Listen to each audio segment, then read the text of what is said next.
Three. Good morning, teachers, coaches, and administrators. Today you'll have a chance to begin to flex your academic language muscles with our academic discussion prompt. Right now I would like you to take your pen and carefully read our academic discussion prompt with me. I'd like you to track as I read aloud. Are video games harmful or beneficial? Let's read that question together as a means of focusing on the question and also waking up our public voices.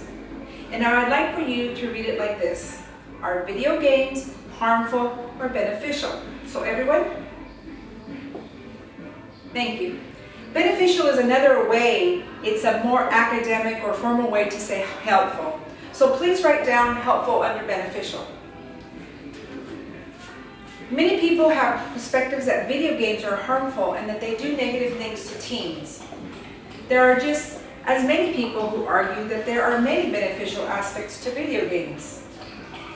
For our discussion, the first thing we're going to do is we're going to do a brainstorm.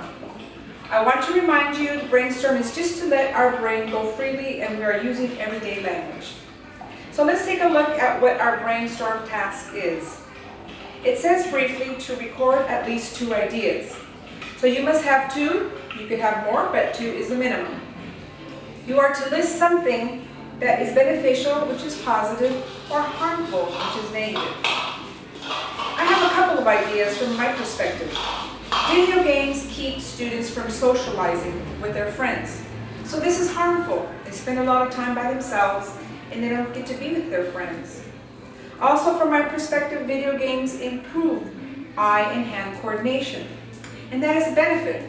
Some jobs require this skill. Jobs like pilots or police officers, ambulance drivers, professional athletes, your mind and body must work together to make tough decisions.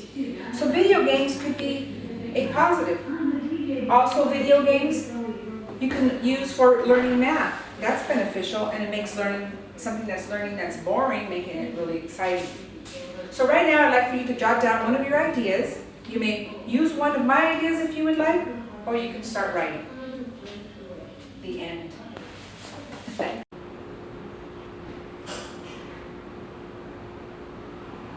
Good morning, teachers, coaches, and administrators. So today we're going to continue with our academic discussion, and we are going to be talking about analyzing words. Since we're going to have academic discussion, we're going to be using some precise words, and I was very pleased to see when I was walking around that you were able to use some of the words like ability and addiction in your brainstorm, since these were some of the words that we had from yesterday. In everyday English, we use a lot of casual vocabulary. How was your weekend? Fine. How was the movie? Good. How was the test? Bad. How was the field trip? Okay. We use a lot of general, everyday words. We do not like, or we do not feel like being very specific. We're going to have an academic discussion and we're going to practice some real precise words. Not only for our discussion, but we are going to get comfortable with these words and sentences so that we could use them in our brief writing assignments. Right here I have come up with some words, some everyday words. Help, waste time, fun. Some everyday words to talk about video games. Some people say or they think that some video games help students. Some others think that it wastes time, and some people say that they are fun. These are a lot of things that we could say instead of just help. One action word that I like for help is the word encourage. Video games encourage teens to do different things. Also with Dr. Cancella's son Juan Carlos, it is teaching him the multiplication tables, and he was very frightened and discouraged before, but now he is starting to feel really smart. But also many people think that one of the worst things about video games is that it makes teens waste time. So you might say teens avoid things or they get distracted. I know you know a lot of words for fun, but one of the words I like is entertaining or stimulating. So take a minute with your partner. Now I want you to select 2 words and write them on your list. Okay, so let's show me with your finger rubric your understanding of these instructions. 3 fingers means that, no worries, I could explain this to my partner. Or 2 fingers up, I am a little confused about what I'm supposed to do. Or 1 finger means what? I'm supposed to be doing something. Okay, good. So I see a lot of threes. So put your heads together for a minute and come up with some precise words. As I walked around, I noticed and heard some very excellent synonyms, and you came up with some precise word choices for these words. What I want you to do now is I want you to share and tell me what synonym you selected. For example, the word distract or waste time. I want you to share your precise synonyms using your public voice. I want you to give me the word, but I want you to read this sentence. We selected the precise synonym, and then give me the synonym. Remember that the word selected is a better way of saying choose. Okay, so let's see our number ones, if you could please stand up. And let's start with Giovanni. Okay, go ahead and tell me what synonym you selected.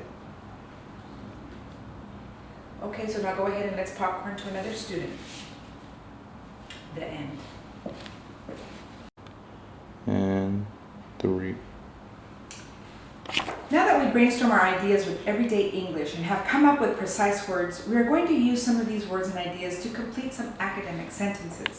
So let's read the next part of our directions. Please put your reading guide card where it says make a claim. I will remind you, make a claim means to give your opinion or to give your strong opinion. So put your reading guide card here under this part, directions, make a claim. So let's read this together. Rewrite 2 ideas using the frames and precise words. Everyone, please read the directions with me. Rewrite 2 ideas using the frames and precise words. So let's examine our first frame. Read silently while I read aloud. With this frame, you have some choices. I think that video games benefit or harm teens because they are blank, and you need to put in 2 adjectives, 2 describing words. If you think it is positive, you are going to select benefit. If you think it is negative, you are going to select the verb harm. And then you are going to give a reason. Because they are blank. After that, you will need an adjective. Because there are 2 spaces, you are going to be filling in 2 describing words. Well, let me offer my selection. We gave you a few choices here, but you have other precise words here. My idea was that I think that video games benefit teens because they are stimulating and educational. I have 2 different ideas. Stimulating meaning getting them excited, and educational that they learn new topics. So let's get comfortable by reading my frame out loud. I will read it in phrases and read after me. I think that video games benefit teens. Please repeat. Because they are stimulating and educational. So right now you don't need to write benefit. You can write your very own sentence. I want you to copy the whole frame selection and select your word benefit or harm and finish it with 2 adjectives. The end.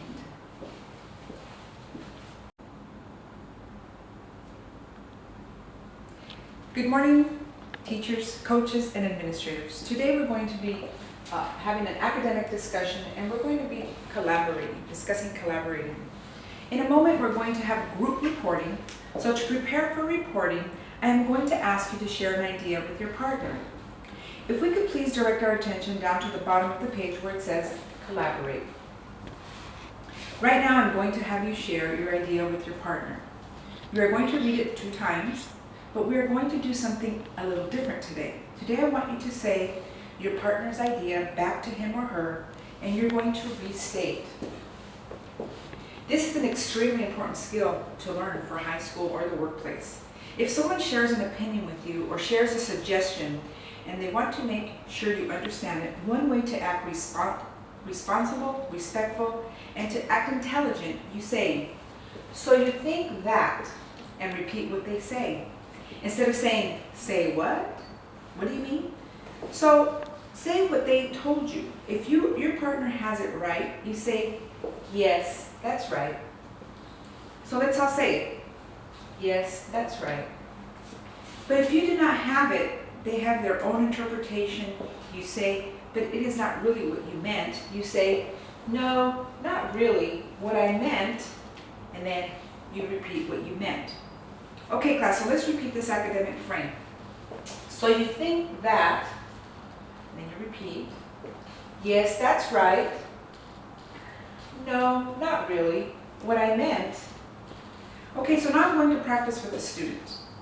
I'll pretend that my partner is Giovanni, and I'm number 1 and he is number 2. When you share with your partner, you share it 2 times. Your partner needs to catch what you're saying.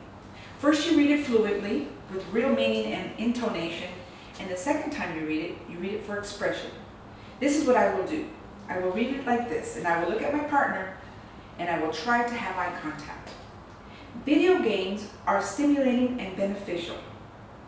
Second, I will try to look up and not look at my notes. Video games are stimulating and educational.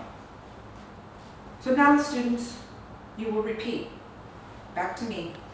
So you think that video games are stimulating and beneficial. Thank you, Giovanni, for repeating that. Now it's your turn to share. You're going to do it 2 times. We will start with partner number 1, and then number 2 will confirm, then number 2 will share, and number 1 will confirm. So your responsibility is to write your partner's idea in your book. That end.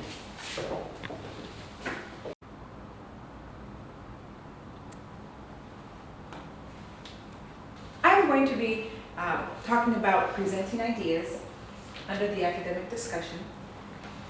And I'm going to be taking some notes, and I'm going to try to record every idea I hear from you. But you do not have such a big note-taking job. Your note-taking job is to write down 2 new ideas, just 2 that you have to jot down. In a few words, write what the idea is. So it is your responsibility, if I call on you to really use your public voice so your classmates could take notes. And after you hear your classmates share, I want you to put either a plus sign or a minus sign about whether you agree or disagree with the statement that they made. I will be calling on an individual. All right, so let's just pretend I call on Jacqueline. If Miguel shared first and your idea was similar, I'm going to ask you to say, I agree with Miguel's idea. For example, if I call on Mario and he had heard Taylor's idea and he agreed, then he would say, I agree with Taylor's idea, and share your idea. But if Taylor would say something about video games being beneficial and yours is harmful, you would not say, I agree with Taylor's idea. So I have asked a few students to help us out, being our academic jumpstart. I am going to ask Claudia to share. If you could share your idea. Claudia, based on my experience, video games are beneficial for teens and skill building. Very good, Claudia. You have given some precise language, and like my son, he has built skills by using video games in his multiplication. And I have also asked Jackie, her partner, to share. Now use your public voice and share. Jackie, I think that video games are a benefit to teens because they are enjoyable and relaxing. Well, I wanted Jackie to share because many of you had that same idea, that it is relaxing to play video games. Now what about Fernanda? Can you share? Fernanda, I think video games are harmful to teens because it's distracting and it gets in the way of learning. I really appreciate that you have said it gets in the way of learning. Now Fernanda will popcorn to another student and you will either agree or disagree, and then you read your statement. Okay, we can begin. That end.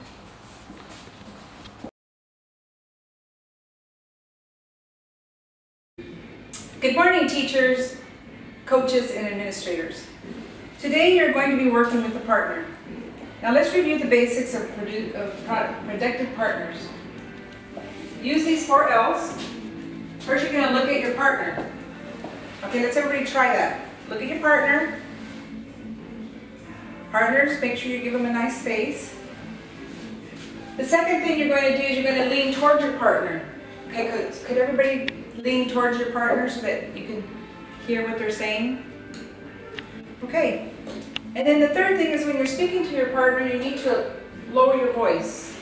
Now my voice is a public voice, it's quite loud, and perhaps you too have a public voice. So when you're speaking to your partner, I'd like for you to lower your voice and use your private voice. So let's all practice. Let's all say, now I am using my private voice. Everyone, Thank you. Now, if I can, I'd like for you to turn your attention to the front. And the fourth L is the most important, and that is to listen attentively. That you really pay attention to your partner, that you show interest, and if you don't understand your partner's idea, have him or her explain it. If your partner speaks too quickly or softly, have them repeat it, so you really understand it. So for today's lesson, you're each going to have a number. You're going to be a 1 or a 2.